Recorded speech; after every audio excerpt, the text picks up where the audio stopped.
Over the course of creating this checklist and guides to provide allied health with a good digital advantage, PHN have developed an optimal digital flow to give you a relative baseline to work from.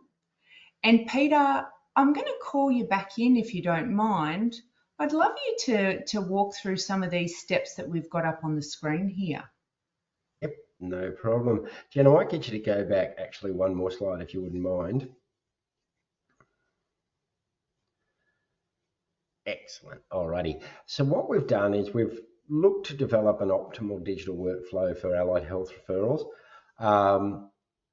Now, this is in, sometimes in a perfect world, it's not going to be necessarily replicable for everybody, and particularly initially, early on, initially, but, I think it's something to work towards.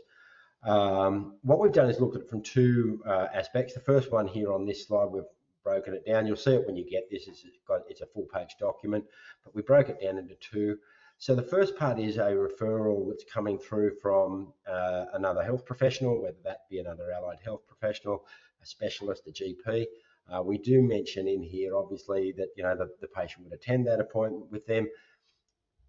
If they're seeing a GP, they may do a GPMP or a GP chronic disease management plan or a mental health care plan, depending on the referral that's being made.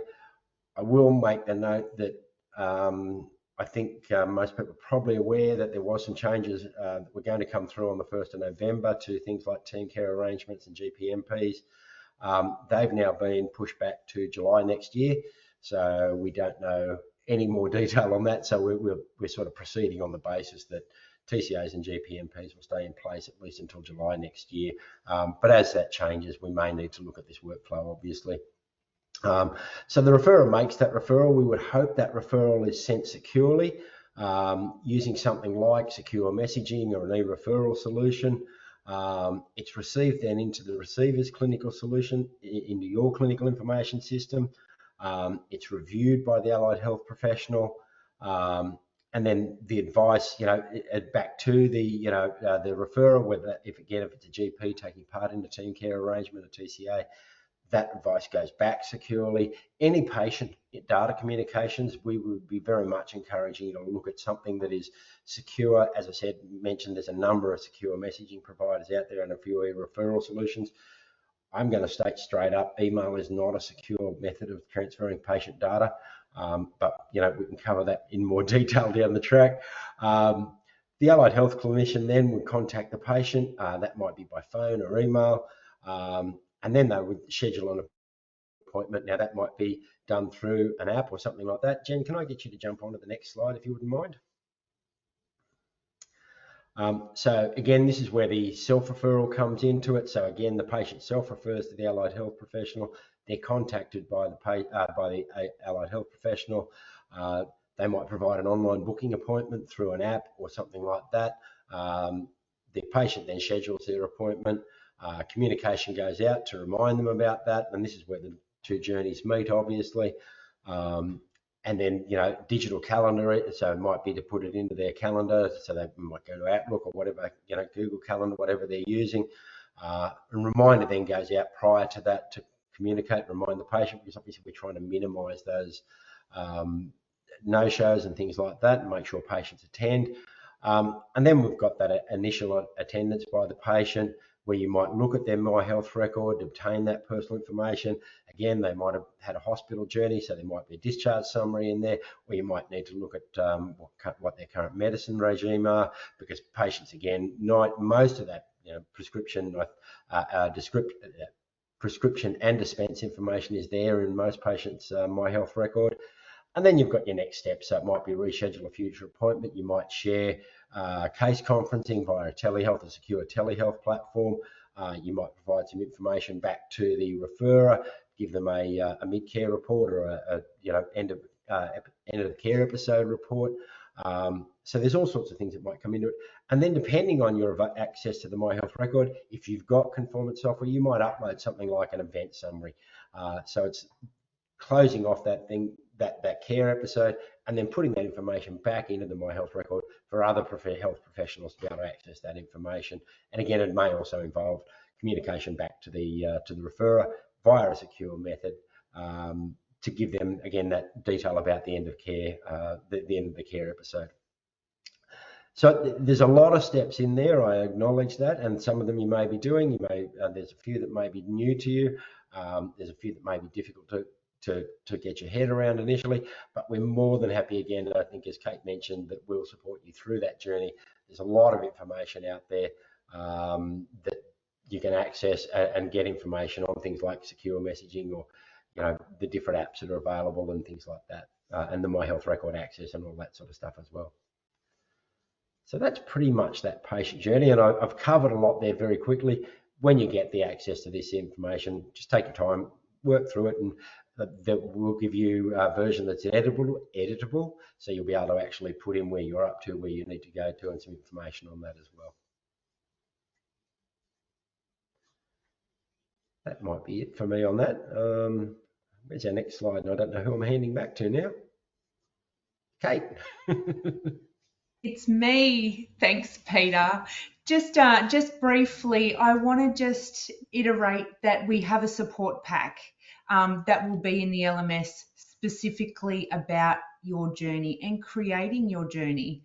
As Peter mentioned, that's the optimal digital workflow that PHN recognise for those referral options, whether it be from your professional health service or self-referral from your patients.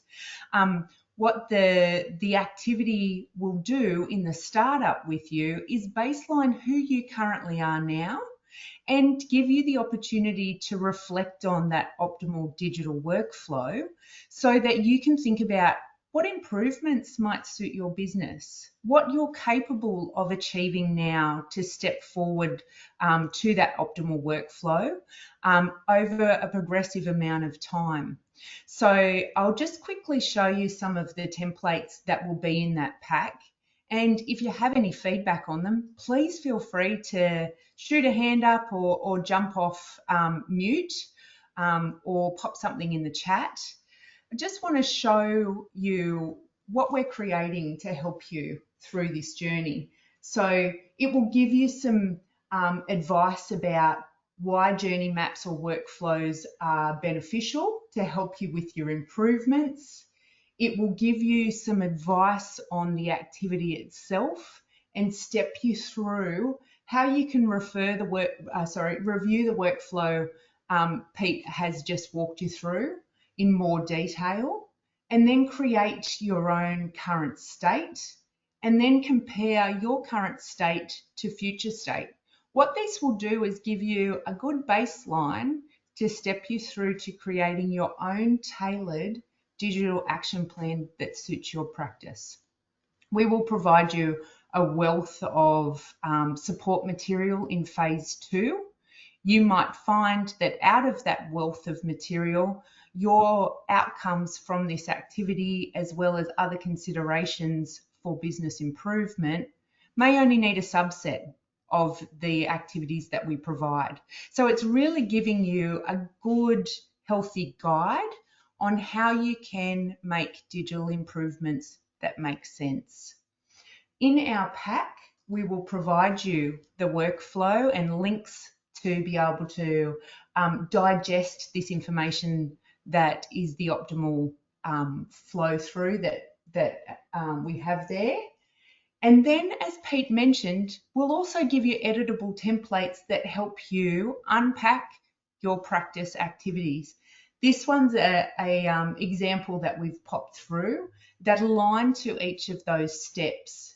So GPs might phone or fax practices. Records from the GPs might be handwritten or, as mentioned before, some digital, some still in paper form. And it will flow you through just thinking about where your current state's at. None of it's wrong, none of it's perfect, or it might be perfect and you might find some surprises that you're aligning quite strongly with the optimal workflow. and your action plan may only be small or progressive. Some practices might find that this advice and their download needs a lot of digital attention. We'll provide you a good range of support material to help you make those decisions.